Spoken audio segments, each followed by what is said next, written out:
अस्सलामुअलैकुम नाजरीन, आप सब कैसे हैं? उम्मीद है सब खैरियत से होंगे। आज हम आपको एक ऐसे मुल्क के बारे में बताएंगे जहां दुनिया के अजीम जादूगर का महल मौजूद है, जिसका किला आज भी यहां पाया जाता है। यहां वो चश्मा भी है जहां हजरत अयूब अलैहिस्सलाम को शफा मिली थी। हजरत इमरान अलैहिस्सलाम, हजरत अयूब अलैहिस्सलाम, हजरत अवैस करनी रजी अल्लाह तआला अन्हा और हजरत मजन बिन गुजिया रजी अल्लाह अन्हा के मज़ार भी यहाँ मौजूद है। यहाँ वादी जिन भी है जहाँ गाड़ियाँ न्यूट्रल में खुद ब खुद चलने लगती हैं। यहाँ शाहशुदा का जन्नत भी है और मलका बिल्किस का अजीम शान महल भी पाया जाता है। अमान को अक्सर तारीख की सरजमीन कहा जाता है। आज की वीडियो में हम आपके साथ अमान की बहुत सी खूबसूरत और दिलचस्प मालूमात शेयर करेंगे जो शायद आपने पहले कभी ना सुनी हो। तो वीडियो को आखिर तक देखें और नए आने वाले लोगों से गुजारिश है कि हमारे चैनल को सब्सक्राइब करें और बेल आइकन पर क्लिक करें ताकि हमारी हर नई वीडियो का नोटिफिकेशन आप तक पहुंच सके। चलें तो फिर अमान के बारे में बात शुरू करते हैं, जिसे आम तौर पर मस्कत कहा जाता है। इसका सरकारी नाम सल्तनत अमान है और ये एक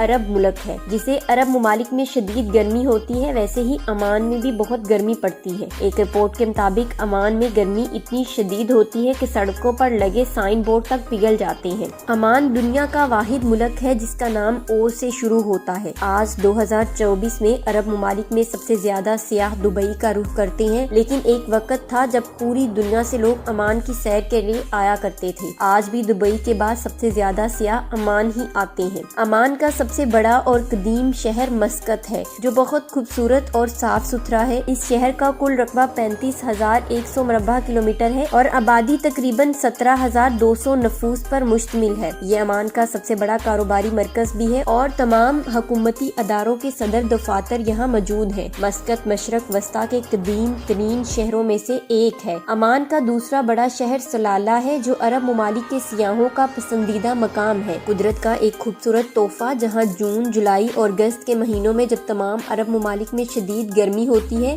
यहाँ का मौसम खुशगवार और सर्द होता है और हल्की बारिश होती है। इन दिनों सलाला के पहाड़ सरसब्ज हो जाते हैं और हर तरफ हरियाली नजर आती है। इन दिनों यहाँ एक बड़ा मेला भी लगता है, जहाँ लोग खूब लुत्फ अंदोज होते हैं और कारोबार अरूज पर होता है। इस शहर का कुल रकबा तकरीबन 1500 मुरब्बा किलोमीटर है और 2020 की आखिरी मरदमशुमारी के मुताबिक इसकी आबादी तकरीबन 3,31,949 है। सलाला में हजरत इमरान अलैहिस्सलाम का मिज़ार मुबारक में मौजूद है और एक रिपोर्ट के मुताबिक इसकी कब्र दुनिया की सबसे लंबी कब्र है, जिसकी लंबाई तकरीबन 12 मीटर है। हमारे पाकिस्तानी और दीगर मुस्लिम भाई अक्सर यहाँ फातेह ख्वानी के लिए आते हैं। नाजरीन, हजरत अयूब अलैहिस्सलाम का मिज़ार मुबारक भी सलाला में मौजूद है। इनके मज़ार के साथ ही वो मस्जिद भी मौजूद है जहाँ हजरत अयूब अलैहिस्सलाम इबादत किया करते थे, और वो चश्मा भी मौजूद है जहाँ अल्लाह रब्बुल इज्जत के हुक्म से इन्हें बीमारी के बाद शिफा मिली थी। आजकल इसे शिफा चश्मा कहा जाता है। लोग यहाँ अक्सर गुस्ल के लिए आते हैं। हजरत अवैस करनी, जो हजूर अकरम सल्लल्लाहु अलैहि वसल्लम के अजीम आशिक थे, का मज़ार भी यहाँ पहाड़ों में मौजूद है। हजरत अवैस करनी अपनी सारी जिंदगी अपनी वालदा की खिदमत में गुजारी और वालदा की वजह से बज़ाहिर हजूर अकरम सल्लल्लाहु अलैहि वसल्लम से मुलाकात ना हो सकी। नाजरीन, सलाला के सामने समंदर के करीब मलका बिल्किस का महल भी मौजूद है, जहाँ बोर्ड पर ये लिखा है कि ये महल 300 साल पहले मौजूद था, लेकिन अल्लाह ही बेहतर जानता है कि कितने 100 साल पहले बनाया गया था। इस महल के कुछ हिस्से अब भी मौजूद हैं और ये एक इस्लामी सियाहती मकाम है, जहाँ दुनिया भर से लोग इसकी जियारत के लिए आते हैं। सलाला में एक वादी भी है जिसे वादी जिन कहा जाता है, जहाँ गाड़ी को न्यूट्रल छोड़ दें तो वो आस्ता आस्ता खुद ब खुद चलने लगती है। जैसे कि सऊदी अरब में भी वादी जिन मौजूद है। लोग यहाँ आते हैं और इसे देखते हैं। यहाँ के लोगों का मानना है कि ये जिन्नात हैं जो गाड़ी को धक्का दे रहे हैं। सलाला में शाह शदाद का जन्नत भी है, जो कि उसने अपनी सल्तनत में बनाया था, मगर ये जन्नत मुकम्मल ना हो सकी। यहाँ एक महल भी मौजूद है जिसे सामरी जादूगर का महल कहा जाता है, जहाँ वो रहता था। इस महल के बाहर बोर्ड पर इसकी तारीख भी लिखी हुई है कि ये हजारों साल पुराना है। यहाँ वो सामरी जादूगर है जो अरब की खवातीन के कदमों के निशानात को जादू के जरिए मिटा देता था, ताकि वो औरत इसके कब्जे में आ जाए। यही वजह है कि आज भी अरब کی بوڑھی خواتین کے عبایا کی پچھلی آستین لمبی ہوتی ہے تاکہ اس کے قدموں کے نشان مٹ سکے۔ یہ محل اب ہستہ حال ہے، اسی وجہ سے یہاں جانے کی اجازت نہیں ہے۔ شام کے بعد لوگ یہاں نہیں آتے کیونکہ یہ مشہور ہے کہ یہاں جنات موجود ہیں۔ سلالہ کے پہاڑوں میں وہ مقام بھی ہے جہاں حضرت صالح علیہ السلام کی اونٹنی کو ذبح کیا گیا تھا۔ اس مقام پر اونٹنی کے قدموں کے نشان اور خون کے دبے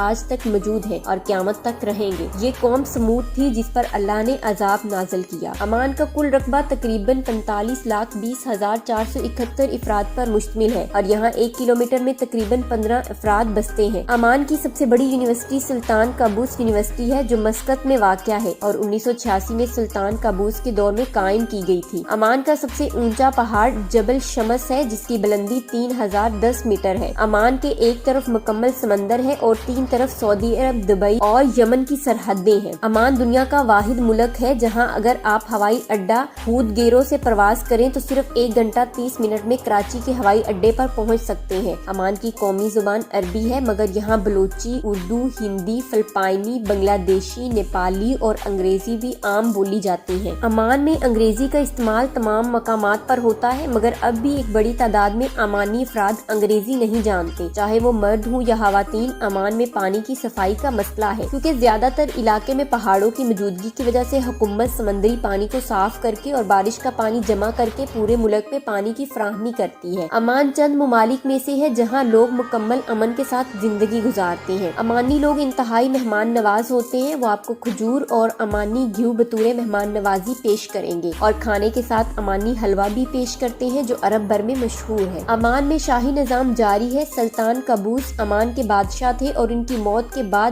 حیثم بن طارق السعید نے تخت سنبھالا۔ عمان کے قانون میں شامل ہے کہ اگر آپ کاروبار چلا رہے ہیں تو دکان یا دفتر میں سلطان کی تصویر ضرور آویزاں ہونی چاہیے ورنہ جرمانہ عائد کیا جاتا ہے۔ سلطان قابوس نے عمان پر تقریباً 50 سال حکومت کی اور ان کی حکومت کے دوران عمان نے بے حد ترقی کی۔ سلطان قابوس نے فوج کی سربراہی بھی کی اور دیگر اہم عہدے بھی سنبھالے۔ ان کے بعد عمان کے حکمران حیثم بن طارق السعید ہیں۔ عمان میں بڑی عمارتیں نہیں ہیں، زیادہ تر عمارتیں 10 سے 15 منزلوں کی ہیں اور عمارتوں کا رنگ بھی خاکی ہے۔ عمان میں زیادہ تر مقامی لوگ نہیں بلکہ غیر ملکی ہیں جو یہاں کاروبار یا کام کرنے کے لیے آئے ہیں۔ عمان میں سب سے زیادہ کھیلے جانے والے کھیل اونٹ اور گھڑ دوڑ ہیں اور عمان دنیا کو بہترین نسل کی عربی گھوڑے برآمد کرتا ہے۔ عمان میں 90% آبادی مسلمان ہے جبکہ باقی لوگ عیسائی اور دیگر مذاہب سے تعلق رکھتے ہیں۔ عمان کا کل رقبہ 39,500 مربع کلومیٹر ہے اور آبادی کے لحاظ سے یہ 125ویں نمبر پر ہے۔ عمان کی معیشت تیل اور گیس پر مبنی ہے اور سیاحت یہاں کی دوسری بڑی صنعت ہے۔ ہر سال 50 لاکھ سے زائد افراد عمان کا دورہ کرتے ہیں۔ عمانی لوگ سادگی سے زندگی گزارتے ہیں۔ ان کا لباس عمانی کندو کہلاتا ہے اور وہ رنگ برنگی ٹوپی یا پگڑی پہنتے ہیں۔ عمان کی سب سے بڑی مسجد سلطان قابوس مسجد ہے جہاں ایک وقت میں 300 نمازی نماز ادا کر سکتے ہیں۔ عمانی ریال عمان کی کرنسی ہے جو دنیا کی تیسری مضبوط ترین کرنسی ہے۔ شادیوں میں مرد باہر خوب ناچتے ہیں جبکہ خواتین گھر کے اندر رقص کرتی ہیں۔ عمانی خواتین شادی کے موقع پر سونے کا بھرپور استعمال کرتی ہیں اور خاص عمانی حلوہ پیش کیا جاتا ہے۔ پاکستانی افراد عمان میں بآسانی جا سکتے ہیں اور ویزا تقریباً 600 عمانی ریال میں ملتا ہے جو 2 سال کے لیے ہوتا ہے۔ عمان میں 20 لاکھ کے قریب پاکستانی موجود ہیں۔ عمان میں تعلیم کا نظام بہت شاندار اور نئی عرب نسل تعلیم میں دلچسپی رکھتی ہے، خاص طور پر انگریزی پر زور دیتی ہے۔ عمان میں طبی سہولیات بھی بہت عمدہ ہیں جہاں پر ہسپتال میں VIP اور ماہر ڈاکٹر دستیاب ہوتے ہیں۔ محترم ناظرین، عمان کے ہر ہسپتال میں طبی سہولیات دستیاب ہیں۔ یہاں